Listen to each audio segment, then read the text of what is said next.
guys, kembali lagi dengan gue Kuro guys. Kali ini gue akan terusin rangkuman novel Maugakuin no Fudegegosa yang udah sampai volume 8 atau lanjutan animenya part 13. Jadi buat kalian yang belum nonton part sebelumnya, gue saranin nonton dulu biar kalian enjoy dengan alur ceritanya. Oke, mari kita mulai dari prolog di volume ini guys.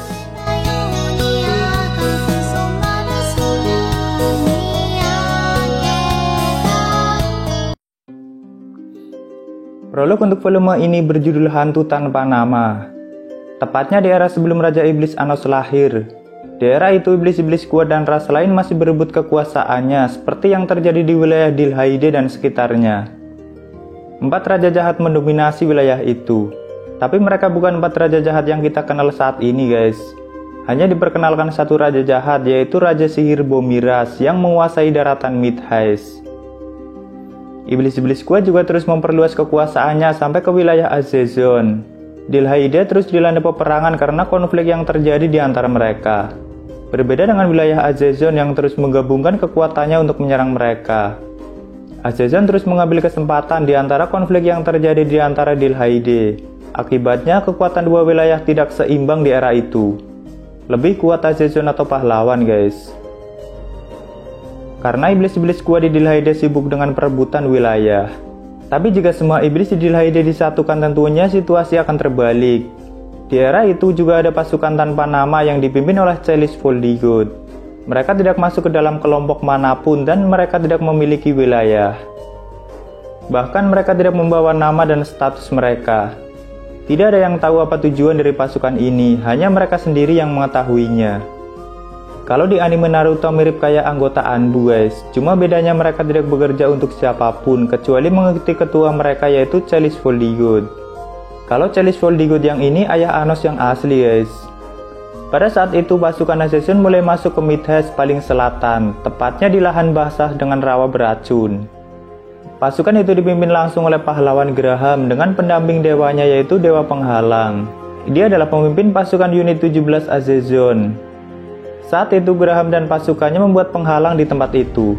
Tapi Celis dan pasukannya yang hanya berjumlah 12 iblis menyerang mereka. Graham yang menyadari kedatangan mereka langsung membuat penghalang suci yang sangat kuat. Dia juga siap dengan pedang dewa penghalangnya. Celis mulai mendekati mereka dengan mengeluarkan Gaujiemon-nya. Lalu Celis menancapkan Gaujiemon dan membuat tanah di sekitar itu langsung mengering karena petirnya. Graham dan pasukannya langsung menyerang Celis bersamaan, tapi Celis juga melepaskan kekuatan Gaujiemon hingga langit Midheist dipenuhi dengan petir ungu dan menyambar pasukan Graham. Celis juga menggunakan sihir Venezera untuk menghindari serangan Graham dan dewanya. Kayak kenal tuh sihir guys. Seketika pasukan Graham lenyap tak tersisa, hanya menyisakan Graham seorang guys. Bahkan dewa pendamping pahlawan Graham juga ikut menjadi abu. Lalu Graham yang sekarat bertanya pada Celis, kenapa Celis yang mempunyai kekuatan sebesar itu tidak mengambil alih Dilhaide atau menguasainya? Tapi Celis tidak menjawabnya guys. Graham juga menanyakan nama Celis karena Graham baru melihatnya. Tapi Celis bilang kalau hantu tidak membutuhkan nama. Pada saat Celis akan membunuh Graham, Raja Sihir Bomiras datang ke tempat itu. Dia bilang pada Celis untuk tidak membunuh Graham karena Raja Sihir ada sedikit urusan dengannya. Raja Sihir bilang kalau ingin mengajak Graham berbicara sebentar. Raja Sihir menanyakan semua mata-mata Graham yang dia kirim ke kastil Midheist atau kastil Raja Sihir Bomiras. Bomiras juga mengajak Graham untuk membuat kontrak Zack. Jika Graham mau menjawabnya, Bomiras akan menjamin hidupnya. Graham pun menyetujuinya di sini guys. Graham bilang kalau mata-mata yang ada di kastil Midheist sudah dia kirim ke desa iblis Zeylon untuk memusnahkan desa itu. Di desa Zeylon terdapat ras iblis tanpa kepala dan suka memenggal kepala manusia untuk dijadikan kepalanya. Makanya Graham dan para manusia sangat mendendam desa itu. Tapi sebenarnya tidak semua iblis di desa itu adalah ras Zeylon guys. Celis mulai mencabut pedangnya dan menebas Graham, tapi Raja Sihir menahannya hingga tubuhnya hancur. Dan kepala Graham sempat tertebas pada saat itu. Tapi Raja Sihir tidak mati guys. Walaupun tubuh apinya hancur, dia bisa kembali semula. Raja Sihir pun pergi sambil berteriak kalau keturunan Voldigoth akan selalu membawa kehancuran. Kenapa Raja Sihir menyindir seperti itu? Jadi gini guys. Saat itu Luna yaitu ibu Anos sedang mengandung Anos atau keturunan Voldigoth. Dan saat ini Luna berada di desa Zeylon yang saat ini sedang diserang mata-mata Graham guys. Itulah prolog di volume ini guys. Dan mari kita lanjut ke cerita utamanya dulu, nanti ada terusannya kok prolognya guys. Di volume 7 sebelumnya, dunia bawah sudah diselamatkan dengan terbentuknya pilar surgawi Fairfame yang menopang dunia bawah. Pilar Fairfame dibuat dengan gabungan sihir atau harapan semua orang, lalu dibentuk dengan pedang Levine Gilma. Tapi nantinya Levine Gilma bisa digunain Anos lagi atau enggak gue belum tahu guys. Tapi harusnya sih bisa, soalnya konsep kekuatan Levine Gilma ada pada bulan penciptaan milik Arcana guys. Kita lihat aja nanti. Anos juga sebelumnya habis mengadakan pesta di kastilnya, dan kini Anos sedang tiduran di kamar rumahnya. Arcana disuruh memanggil Anos oleh ibunya. Ibu dan ayah Anos mengajak Arcana dan Anos piknik ke Bukit Midheist. Kangen ya guys sama mama Anos. Sebenarnya ayah Anos berniat menguji pedang-pedang buatannya di sana. Karena ayah Anos kan memang pengrajin pedang dan dia selalu menjajal pedang-pedang buatannya di sana guys. Jadi sekalian mereka ikut untuk piknik. Ayah Anos sampai kerepotan membawa banyak sekali pedang. Sasa dan Misa Necron juga ikut. Anos langsung menggunakan Gatom agar ayahnya tidak kerepotan. Setelah sampai di bukit, Anos seperti bernostalgia dengan tempat itu. Karena dulunya bukit itu digunakan untuk mengubur prajurit Raja Iblis Anos yang gugur di perang. Tapi kini sudah menjadi bukit yang indah guys. Arcana bermain bunga dengan Misa Necron, sedangkan Anos duduk melihat ayahnya yang sedang mencoba pedangnya. Ayah Anos meminta maaf pada Anos karena dirinya tidak pernah mengajarkan apapun pada Anos dan tahu-tahu Anos sudah menjadi Raja Iblis.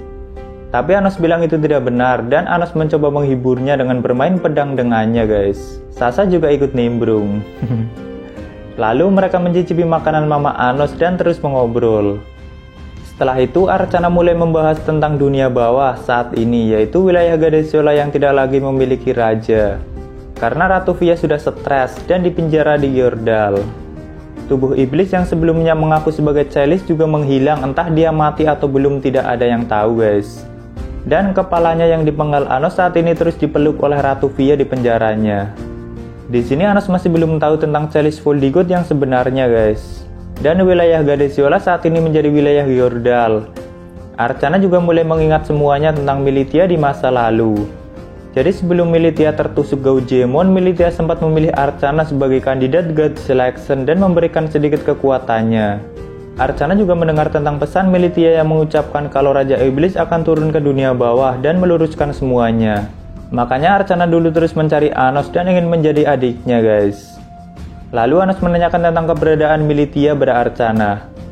Menurut Arcana, Militia saat ini harusnya sudah bereinkarnasi tapi bukan menjadi dewa lagi.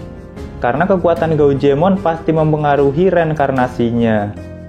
Anos sempat kepikiran tentang Dewa Jejak Signet. Jika saja Anos tidak melenyapkannya, Anos pasti sudah mengetahui semua masa lalu. Tapi seharusnya Corona yang sudah menyatu dengan Dewa Signet juga mempunyai kekuatan untuk melihat masa lalu walaupun jauh dari kekuatan Signet. Tapi Anos akan mencoba menemuinya guys.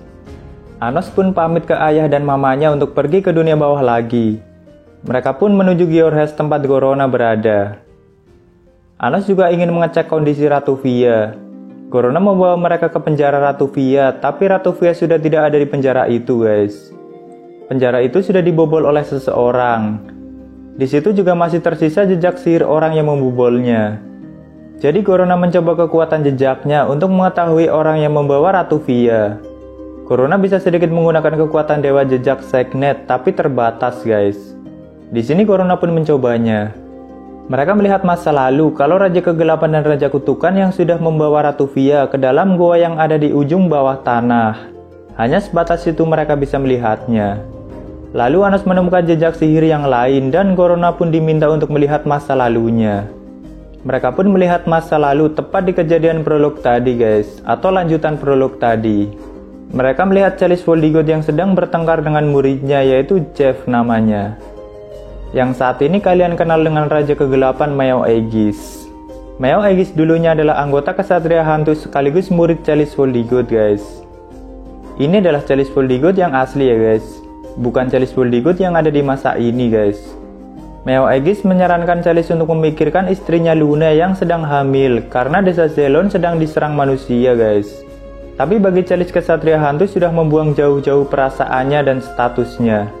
Bagi Meo Aegis itu tidaklah benar, karena tujuan kesatria hantu juga untuk menolong orang. Jadi apa gunanya kalau mereka membuang perasaan mereka? Chalice dan Meo Aegis terus bertengkar guys. Walaupun Meo Aegis terus dihukum oleh Chalice, tapi Meo Aegis tidak menyerah untuk membuat Chalice agar memperdulikan istrinya yang sedang hamil. Sampai akhirnya Chalice dan kesatria hantunya menuju ke desa Zelon.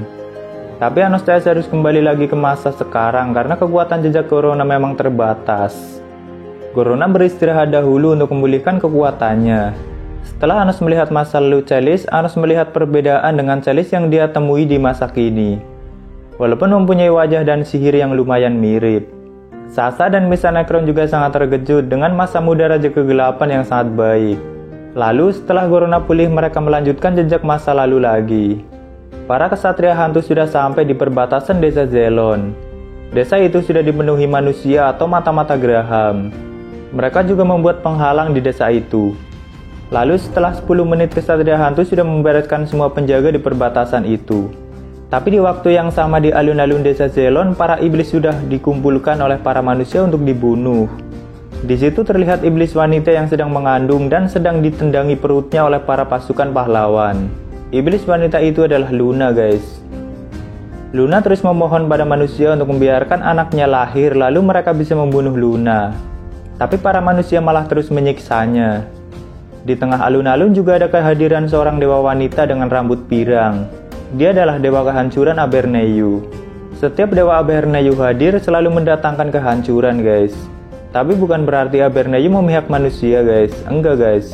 Aberneyu hanya menginginkan kehancuran, tidak peduli iblis atau manusia. Tapi kalau dewa Aberneyu hadir, setiap orang yang menginginkan kehancuran akan mendapat sedikit kekuatannya. Lalu ada manusia yang siap menancapkan pedang ke perut Luna. Pedang itu sudah terlapisi kekuatan kehancuran. Saat pedang itu ditancapkan, tiba-tiba para manusia terbakar oleh api hitam. Dan pedang itu pun hancur. Semua manusia dan pahlawan yang ada di tempat itu langsung berubah menjadi abu. Api hitam itu juga muncul di depan Luna dan melindunginya. Setelah melihat itu, Dewa Aberneyu sangat tertarik dengan bayi Luna. Dia pun berjalan mendekatinya dan dengan mudah menghilangkan api hitam yang melindungi Luna. Aberneyu berniat membinasakan Luna dan bayinya. Di tempat lain, Chalice sudah memasuki rumah ketua Zelon, tapi di sana hanya ada mayat tanpa kepala yang berjejer-jejer. Dan Chalice keluar menuju alun-alun. Dia melihat Dewa Aberneyu yang berniat membinasakan Luna dan bayinya. Chalice langsung mengeluarkan Gaujemon dan menusuk Aberneyu dengan pedangnya. Lalu Chalice menggunakan semua kekuatannya untuk menyerang akar Aberneyu. Aberneyu pun menghilang, tapi dia tidak akan lenyap hanya dengan itu guys. Chalice langsung memeluk Luna yang hampir mati. Walaupun Luna tahu kalau dirinya akan mati jika melahirkan keturunan Voldigoth. Tapi Luna sangat senang karena bisa melahirkan Anos.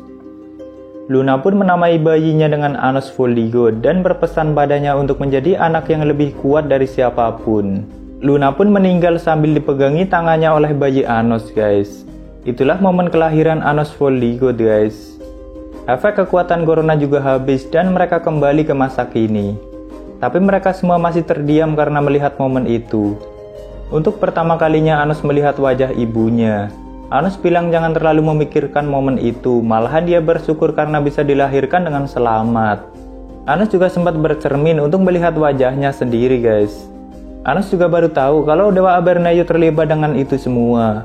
Karena Anos tidak memiliki ingatan tentang wajah Aberneyu, dia hanya mengingat Aberneyu dengan matahari kehancuran.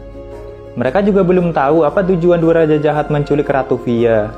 Dan tujuan Anos saat ini adalah mencari jejak keberadaan Militia untuk mendapatkan kembali sebagian ingatannya.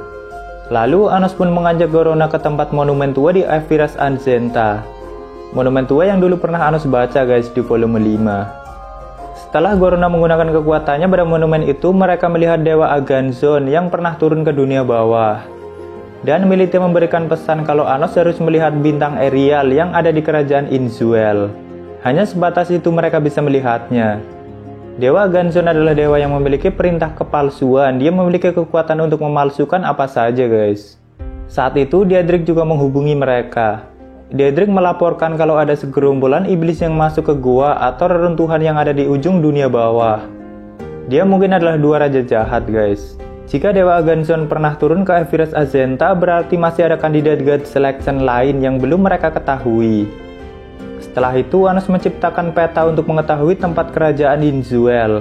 Ternyata Inzuel ada di daratan yang masih termasuk wilayah Azezon, dan gua tempat dua raja jahat tepat di bawah tanah Inzuel.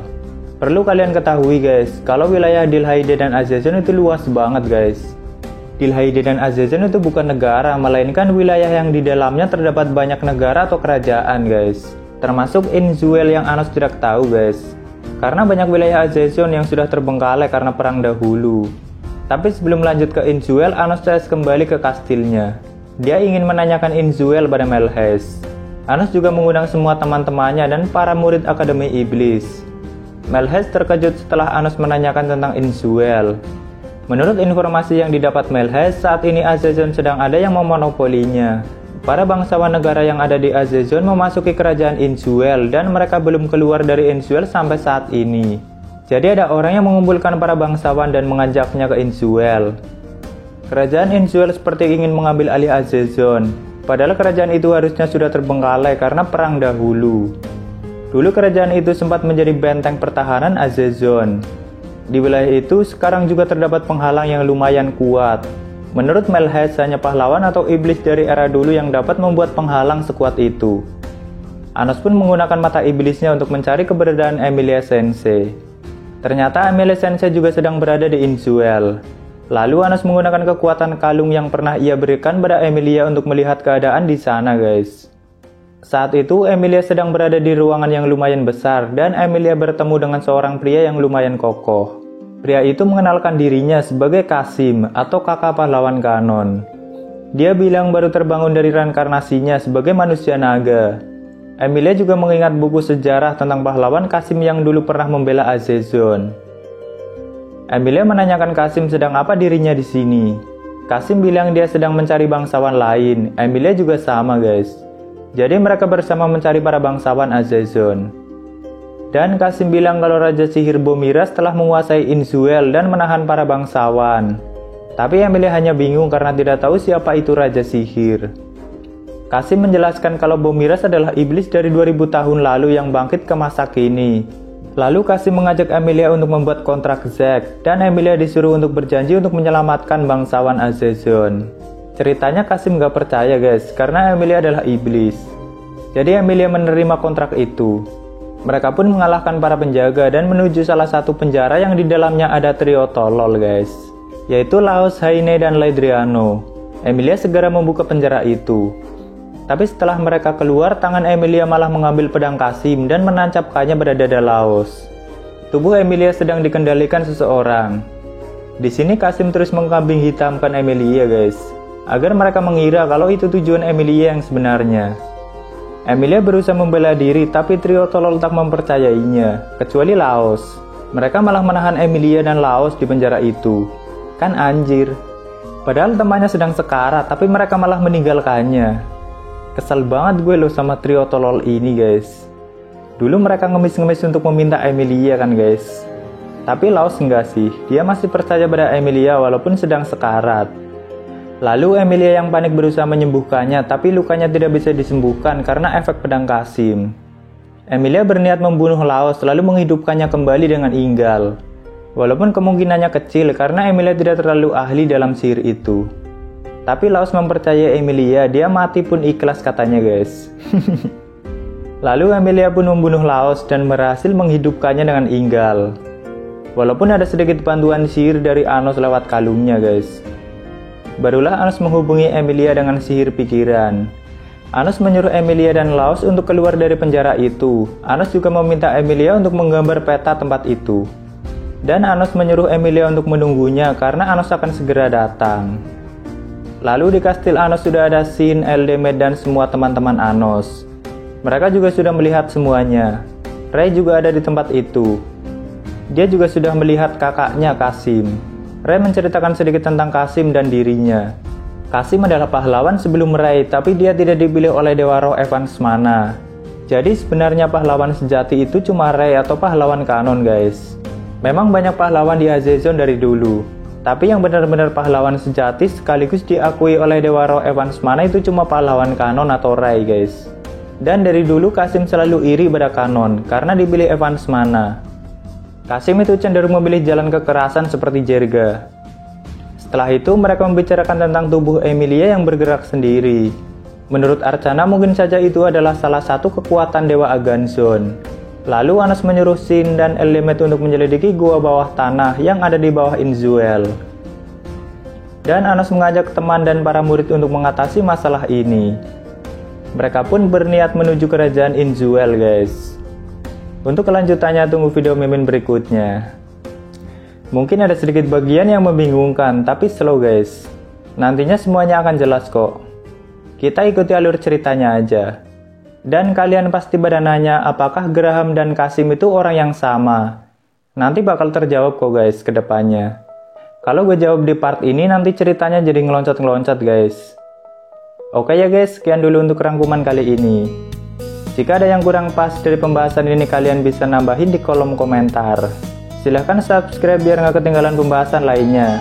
Like jika kalian suka dengan video ini dan dislike jika tidak suka tidak apa-apa. Thank you yang udah mampir, sampai ketemu di video berikutnya. Salam kuro guys.